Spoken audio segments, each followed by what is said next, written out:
میرا نام ہے طاہر ممتاز. ہسٹری آف پاکستان کا آج ہم ایک اور اہم ٹاپک ڈسکس کرنے جا رہے ہیں. That is the third draft constitution of Pakistan.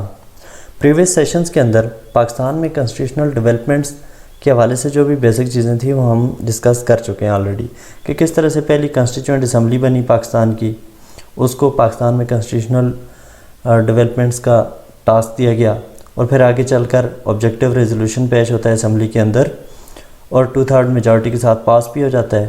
پھر پاکستان کے پہلے prime minister Liaquat Ali Khan first draft constitution پیش کرتے ہیں اسمبلی کے اندر، اور دوسرے پرائم منسٹر خواجہ ناظم الدین سیکنڈ ڈرافٹ کنسٹیٹیوشن اسمبلی کے اندر پیش کرتے ہیں.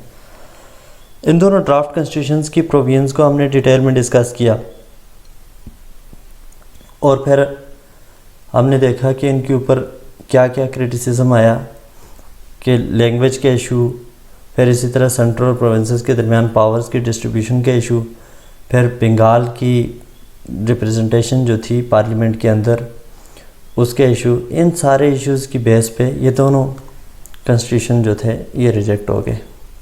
اب پاکستان کے جو تیسرے گورنر جنرل تھے غلام محمد، انہوں نے خواجہ ناظم الدین کی گورنمنٹ کو ڈسمس کر دیا، اور محمد علی بوگرا جو کہ اس وقت USA میں موجود تھے ایز ایمبیسڈر آف پاکستان، ان کو واپس پاکستان بلایا اور ان کو پاکستان کا پرائم منسٹر اپوائنٹ کر دیا. ان کو یہ ٹاسک دیا کہ جی آپ نے پاکستان کے لیے ڈرافٹ کنسٹیٹیوشن تیار کرنا ہے. محمد علی بوگرا نے 6 ماہ کے اندر اپنی رپورٹ تیار کی، یعنی کہ تھرڈ ڈرافٹ کنسٹیٹیوشن تیار کر لیا، اور 7 اکتوبر 1953 کو کنسٹیٹیوئنٹ اسمبلی کے اندر پیش کر دیا. کنسٹیٹیوئنٹ اسمبلی نے 6 اکتوبر 1954 کو اس ڈرافٹ کنسٹیٹیوشن کو اڈاپٹ کر لیا. یہ کنسٹیٹیوشن جو تھا وہ بوگرا فارمولہ کے گرد ریوالو کر رہا تھا، یعنی کہ محمد علی بوگرا نے کنسٹیٹیوشنل ڈیولپمنٹس کے لیے کچھ بیسک چیزیں ڈیزائن کی تھیں، اور ان کے مطابق یہ کنسٹیٹیوشن ڈرافٹ کنسٹیٹیوشن بنایا گیا تھا.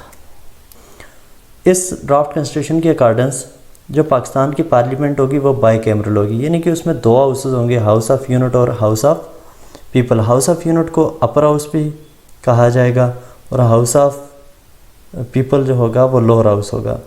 ہاؤس آف یونٹ کے اندر ٹوٹل 50 سیٹیں رکھی گئیں، جس میں سے ایسٹ بنگال کو 10 سیٹس دی گئیں، پنجاب کو بھی 10، NWFP frontier states and tribal areas کو ملا کر 10 سیٹس دی گئیں، سندھ اور خیرپور کو بھی 10 سیٹس دی گئیں، بلوچستان اسٹیٹس یونین کو 3 seats, capital of federation Karachi کو 3 سیٹس دی گئیں، اور اس طرح سے اسٹیٹ آف بہاولپور کو 4 سیٹیں دی گئیں.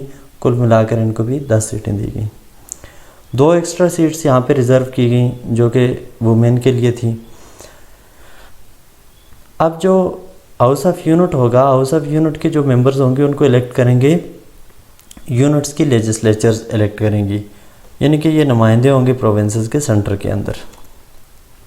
ہاؤس آف پیپل کے اندر ٹوٹل سیٹس 300 رکھی گئیں، جن میں سے 165 سیٹس ایسٹ بنگال کو دی گئیں، پنجاب کو 75، NWFP کو 13، frontier states and tribal areas کو 11، سندھ کو 19، اسٹیٹ آف خیرپور کو 1 سیٹ دی گئی، بلوچستان کو 3 سیٹس دی گئیں، بلوچستان اسٹیٹس یونین کو 2 سیٹس دی گئیں، کیپٹل آف فیڈریشن جو کہ اس وقت کراچی تھا اس کو 4 سیٹس دی گئیں، اسٹیٹ آف بہاولپور کو 7 سیٹس دی گئیں. اب بوگرا فارمولہ کے اندر خاص بات یہ تھی کہ بوگرا فارمولہ میں جو ایسٹ پاکستان اور ویسٹ پاکستان جو تھے ان کو آلموسٹ ایکول ریپریزنٹیشن دی گئی. اب جو ویسٹ پاکستان تھا اس کو ہاؤس آف یونٹ کے اندر زیادہ ریپریزنٹیشن دی گئی، جبکہ ہاؤس آف پیپل کے اندر کم ریپریزنٹیشن دی گئی، کیونکہ ہاؤس آف پیپل کے جو ممبرز ہوں گے ان کو لوگ ڈائریکٹلی الیکٹ کریں گے، اور ایسٹ پاکستان کی پاپولیشن زیادہ تھی، اس بیس پہ ان کو زیادہ سیٹس دی گئیں. ایسٹ پاکستان کو ہاؤس آف یونٹ کے اندر 10 سیٹیں دی گئیں. اس طرح سے 50 ٹوٹل سیٹوں میں سے 40 سیٹس جو ہیں وہ ویسٹ پاکستان کو گئیں، اور 10 سیٹس جو ہیں وہ ایسٹ پاکستان کو گئیں. ہاؤس آف پیپل کے اندر ٹوٹل 300 سیٹس تھیں، جن میں سے 135 ویسٹ پاکستان کو گئیں اور 165 دی گئیں ایسٹ پاکستان کو. بوگرا فارمولہ کے تحت پارلیمنٹ کے دونوں ہاؤسز یعنی کہ ہاؤس آف یونٹس اور ہاؤس آف پیپل کو لیجسلیشن کے اندر ایکول پاورز دی گئیں. دونوں ہاؤسز جوائنٹ سیشن کریں گے پریزیڈنٹ کے الیکشن کے لیے اور ووٹ آف کانفیڈنس یا پھر vote of no confidence move کروانے کے لیے. اگر دونوں ہاؤسز کے درمیان میں ڈفرینس آف اوپینین آتا ہے تو وہ ڈفرینس ریزالو کریں گے جوائنٹ سیشن کے ذریعے سے. اردو اور بنگالی دونوں کو پاکستان کی نیشنل لینگویجز قرار دیا گیا. جو پارلیمنٹ کے ممبر ہوں گے وہ اردو میں بھی بات کر سکیں گے, بنگالی میں بھی بات کر سکیں گے اور انگلش میں بھی بات کر سکتے ہیں وہ پارلیمنٹ کے سیشنز کے اندر. اب اسٹیٹ نے کامن نیشنل لینگویج ڈیولپ کرنے کے لیے آگے چل کر میئرز لینی ہوں گی, سٹیپس اٹھانے ہوں گے. اب 20 سال تک پاکستان میں انگلش کو ایز آفیشیل لینگویج اڈاپٹ کیا گیا اس ڈرافٹ کانسٹیٹیوشن کے اندر. کانسٹیٹیوشنلٹی آف لاز, کیا پاکستان کی legislature in accordance with the constitution of Pakistan legislation کر رہی ہے یا پھر اس کی لیجسلیشن جو ہے وہ قرآن اور سنت کے اصولوں کے مطابق ہو رہی ہے. اس چیز کو مانیٹر کرنے کے لیے سپریم کورٹ کو یہ ٹاسک دیا گیا.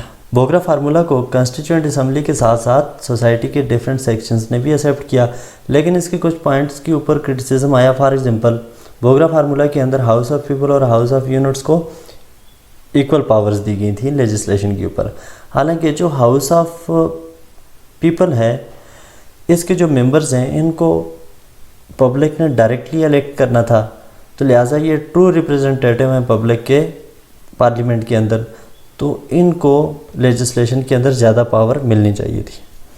بوگرا فارمولہ اسمبلی کے اندر 13 دن تک ڈسکس کیا گیا اور 14 نومبر 1953 کو ایک کمیٹی بنائی تھی جس نے بوگرا فارمولہ کے تحت پاکستان کے لیے ایک کنسٹیٹیوشن تیار کرنا تھا. اس سے پہلے کہ یہ کمیٹی پاکستان کے لیے کنسٹیٹیوشن تیار کرے اس کو انفورس کیا جائے, پاکستان کے جو تیسرے گورنر جنرل تھے غلام محمد, انہوں نے اسمبلی کو ڈیزالو کر دیا 24 اکتوبر 1954 کو.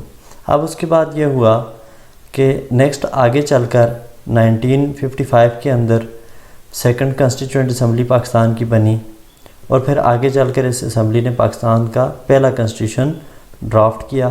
اس کنسٹیٹیوشن کو 1956 کا کنسٹیٹیوشن ہم کہتے ہیں اور اس کو بعد میں انفورس کر لیا گیا.